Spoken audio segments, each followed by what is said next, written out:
राधे राधे। वाव classes में आपका स्वागत है। आज मैं आपके सामने विराम चिन्ह का टॉपिक लेकर आई हूँ। ये टॉपिक आपके इस टॉपिक में से आपके 7 क्वेश्चन पढ़ेंगे।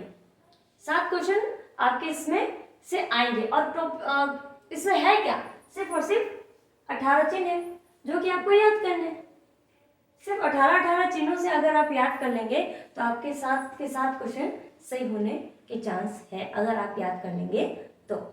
चलो अपने टॉपिक पे आते हैं। फर्स्ट है अपना अल्प विराम चिन्ह। अल्प विराम बोलने में ही आ रहा है, अल्प विराम यानी थोड़ा सा विराम, ठीक है। जैसे एक ही वाक्य के अंदर शब्दों को अलग अलग करना होता है, एक ही वाक्य के अंदर शब्दों को अलग अलग करना होता है तो वहां पे अल्प विराम का प्रयोग होता है। जैसे मोहन, रोहन, सोहन इत्यादि, है ना। और ये तो है ही है। इसके बाद जैसे अपने उदाहरण चिन्ह होता है ना, जैसे अपने उदाहरण के लिए कहा जाता है उसने कहा कि, उसने कहा कि, तो वो जो कहना होगा वो इन्वर्टेड कॉमा उदाहरण चिन्ह के अंदर आएगा। उदाहरण चिन्ह क्या आएगा तो उससे पहले अपने जिस चिन्ह का प्रयोग करते हैं वह अल्प विराम चिन्ह होता है, ठीक है। और पत्र में जब अपने पत्र लिखते हैं तो अभिवादन समापन करने के लिए कि जैसे सेवा में श्रीमान, है ना, महोदय, है ना, महोदय, तो उनके बाद में भी समापन करने के लिए यानी उनका आदर करने के लिए जिन जिन का प्रयोग किया जाता है वह अल्प विराम चिन्ह कहलाते हैं। ये तो हो गया अपना अल्प विराम। अब आ जाते हैं अपने अर्धविराम चिन्ह पर।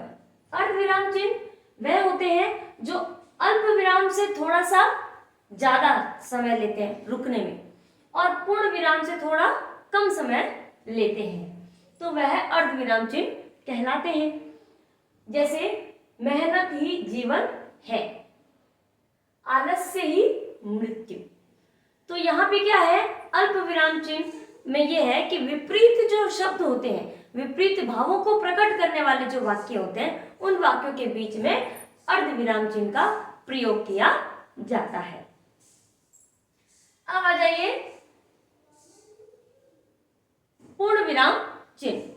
पूर्ण विराम चिन्ह ये तो सब पूर्ण है, इसको बताने की कोई आवश्यकता नहीं है। जहां पे भी अपने वाक्य खत्म होता है, अपना वाक्य जहां खत्म होता है वहां पे पूर्ण विराम चिन्ह का प्रयोग किया जाता है। जैसे मोहन स्कूल जा रहा है, तो अपना वाक्य यहाँ खत्म हो गया, तो वहां पे अपनों ने क्या प्रयोग कर दिया, पूर्ण वाक्य का प्रयोग कर दिया।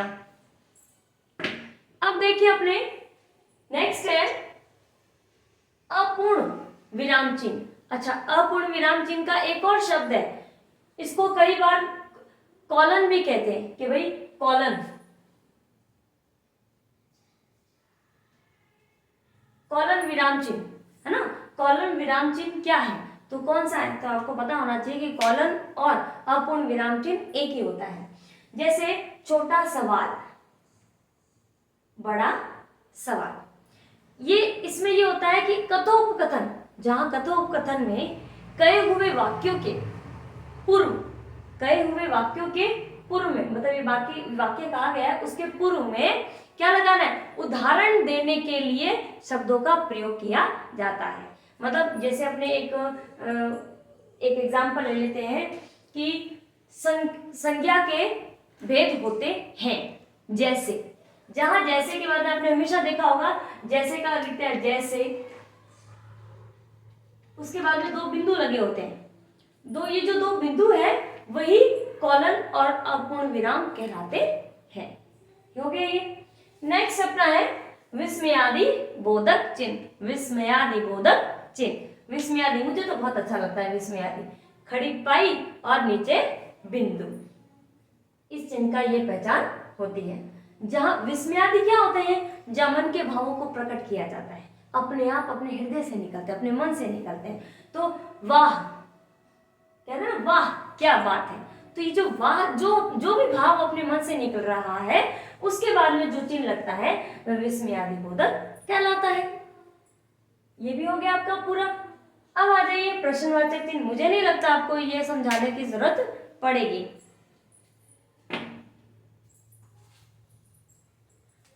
विस्मयादि बोधक चिन्ह हो गया। अब यह है प्रश्नवाचक चिन्ह। प्रश्नवाचक चिन्ह ये है कि आप कहाँ जा रहे हो। अच्छा, ये तो हमेशा से दिखता आ रहा है, लेकिन अपने जैसे ना डाउटफुल होता है कई चीज। अच्छा तुम्हें ये भी करना था, तो अच्छा तुम्हें ये भी करना था। जहां डाउट होता है, जहां कंफ्यूजन क्रिएट होती है, वहां पे भी प्रश्नवाचक चिन्ह का प्रयोग किया जाता है। ये हो गया अपना छठा प्रश्नवाचक चिन्ह कंप्लीट। फिर अपना है 7वां नंबर कोष्टक। कोष्टक कोष्टक अब यहाँ क्या है, सामर्थ्य। देखो कोष्टक में है, जैसे अपने सामर्थ्य लिखा, शब्द को स्पष्ट करने के लिए, मतलब आप सामर्थ्य का कोई नहीं समझ पा रहा है तो और भी इजी लैंग्वेज के अंदर उसको ब्रैकेट के अंदर दर्शाया गया है कि सामर्थ्य। सामर्थ्य क्या, अरे सामर्थ्य मतलब शक्ति, है ना। जो भी शब्दों को इजी मेथड से बताया जाते हैं या फिर उसको एक्सप्लेन करने के लिए जिस चिन्ह का प्रयोग किया जाता है वह कोष्टक चिन्ह कहलाता है। ये हो गया आपका क्लियर। अब योजक चिन्ह। योजक चिन्ह क्या है, योजक चिन्ह ये है कि समान अर्थों के बीच में जो प्रयोग किया जाता है, जो समान जो लोग होते हैं उनके बीच में जिस चिन्ह का प्रयोग किया जाता है उसमें योजक, जैसे माता पिता, इसको तो आप जानते ही हो, ठीक है। अब आ जाइए अवतरण चिन्ह या उद्धरण चिन्ह। अवतरण चिन्ह, अवतरण चिन्ह दो प्रकार के होते हैं, एक तो डबल अवतरण चिन्ह और दूसरा सिंगल अवतरण चिन्ह। एक या दो। अब देखो रामधारी सिंह दिनकर, ये तो सिंगल, पहले सिंगल का देख लीजिएगा। रामधारी सिंह दिनकर, किसी का नाम आता है, किसी का नाम दिया गया है और उसको जिस नाम से पुकारा जाता है, यानी उपवाक्य, उपनाम जिसका होता है, उस उपनाम को क्या लिखेंगे, एकल उद्धरण चिन्ह या अवतरण चिन्ह के अंदर लिखा जाता है।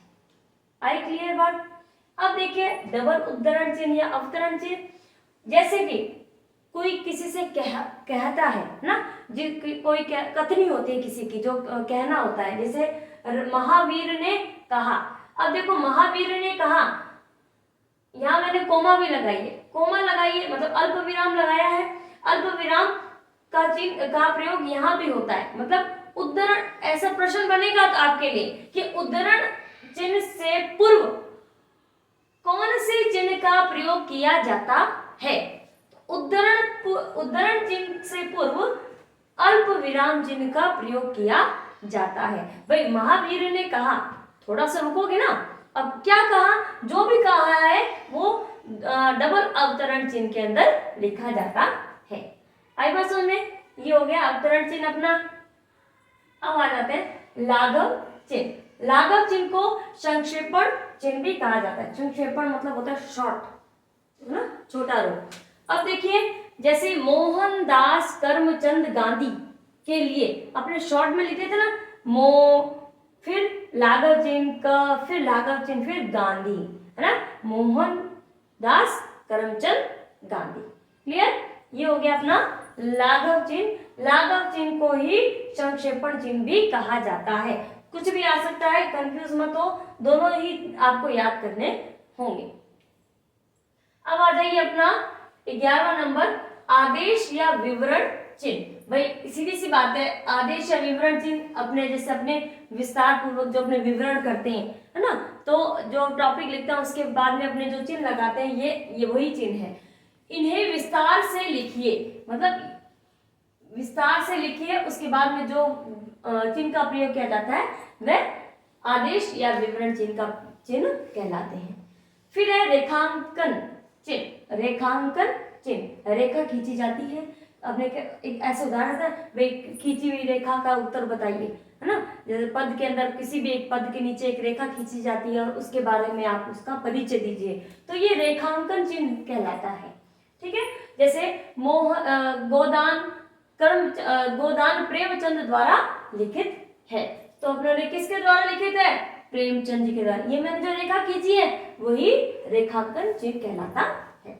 ये हो गया आपका कंप्लीट। अब आ जाइए लोप चिन्ह। लोप चिन्ह, पद लोप चिन्ह, जहां अगर अपने से आज मतलब बार बार नहीं कहते, जैसे ना पॉइंट लगा दिया जाता है कि बार बार प्रयोग ना करके ऊपर एक लाइन दी हुई होती, दोहे दिए हुए होते हैं ना, कि बार बार उसको प्रयोग नहीं करके ऊपर वाली लाइन का सिर्फ एक शब्द लिख देता है, dot dot dot dot dot लगा दिया जाता है, तो वो लोप या पद लोप चिन्ह यही कहलाता है।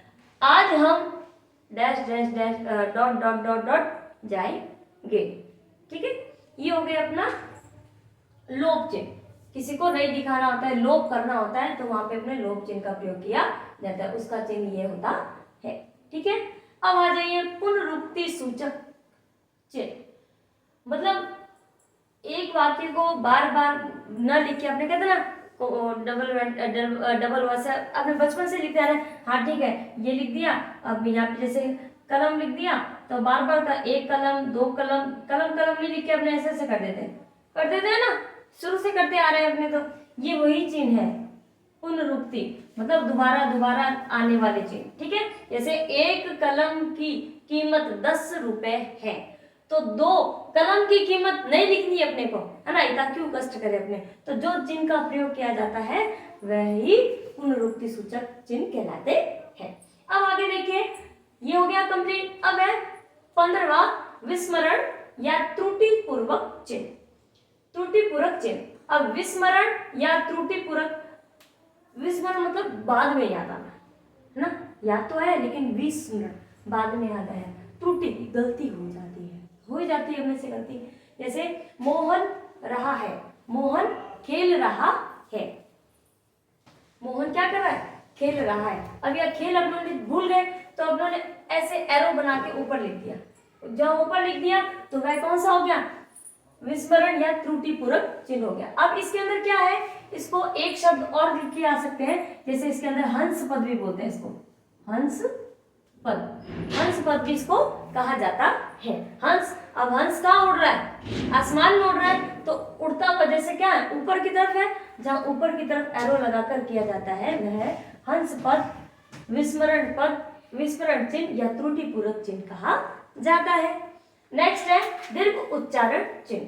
दीर्घ उच्चारण चिन्ह जैसे ओम, जो जहाँ उच्चारण लंबा लिया जाता है वहां पे दीर्घ उच्चारण चिन्ह का प्रयोग किया जाता है, उस चिन्ह का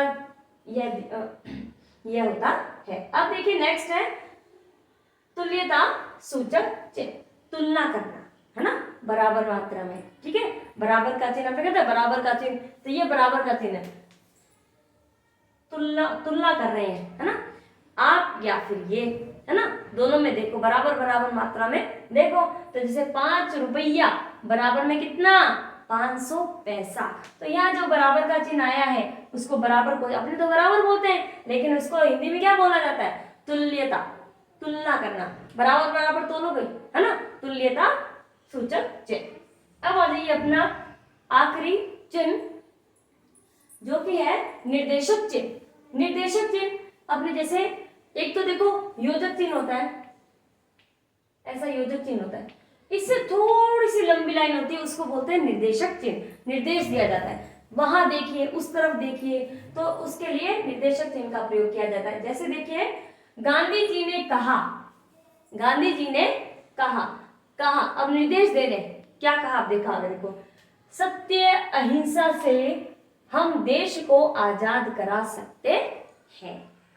हो गया, ये आपके सारे के सारे थे विराम चिन्ह। ये 18 नियम, 18 ही मेन है आपके, वैसे 20 होते हैं लेकिन 18 ही मेन है आपके। तो 18 अगर आप ये चिन्ह आप याद कर लेंगे, उनके नाम याद कर लेंगे और कहाँ से कैसे कैसे प्रयोग में आया है, तो आपके 7 क्वेश्चन कोई भी गलत नहीं कर सकता है। अब बारी आती है अपनी ये कि ये किस प्रकार आती है प्रश्न, भाई एग्जाम में किस प्रकार प्रश्न दिए जाते हैं, ये भी तो जरूरी है ना। अभी मैंने आपको ये बताया था कि भाई उद्धरण चिन्ह के साथ में किस चिन्ह का प्रयोग किया जाता है ना, उद्धरण चिन्ह से पूर्व किस चिन्ह का प्रयोग किया जाता है। अगर आपके देखो दोनों नहीं देगा, या तो अल्पविराम दे देगा या फिर आपके दे देगा निर्देशक चिन्ह, ये भी दे देगा, क्योंकि दोनों ही क्या कर रहे हैं, दोनों ही उद्धरण चिन्ह के अंदर प्रयोग में लिए जाते हैं, किससे, पूर्व में। अब देखो यहाँ पे अपने ने लिखा महावीर ने कहा, या तो ये लगा देंगे या फिर आपके निर्देश वाला लगा दिया जाता है। दोनों में से कंफ्यूज होने की बात नहीं है, दोनों में से कोई एक आएगा, दोनों नहीं आएंगे कभी भी। अब देखिए कि भाई आप लाघव चिन्ह का और दूसरा नाम क्या है? लाघव चिन्ह का दूसरा नाम क्या है? लाघव चिन्ह का दूसरा नाम संक्षेपण चिन्ह है।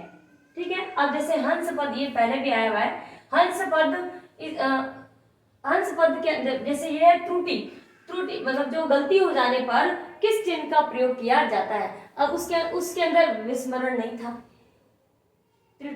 त्रुटि पूर्वक नहीं था, उसमें हंस पद दिया हुआ था, इसलिए मैंने आपको हंस पद यहाँ लिखा है कि भाई अगर आपको विस्मरण नहीं आए, त्रुटि पूर्वक नहीं आए, हंस पद नहीं आए, हंस पद दे दिया जाए तो आप कंफ्यूज मत होइएगा, क्योंकि हंस पद इसके अंदर राइट हो जाएगा। एक ऐसा वाक्य ऐसे भी आता है क्वेश्चन कि आपको एक वाक्य दे दिया जाएगा, कई वाक्य दे दी जाएंगे, उस वाक्य में से आप उन वाक्यों में से आपको छांटना होगा कि इसमें सही चिन्ह का प्रयोग किस वाक्य में हुआ है। इस तरीके के प्रश्न आपको इस छोटे से टॉपिक में से आएंगे। ध्यान रखिएगा, चाहे स्क्रीनशॉट लेना चाहते हैं तो स्क्रीनशॉट ले लीजिए इसका। उम्मीद है आपको ये समझ आया होगा। राधे राधे।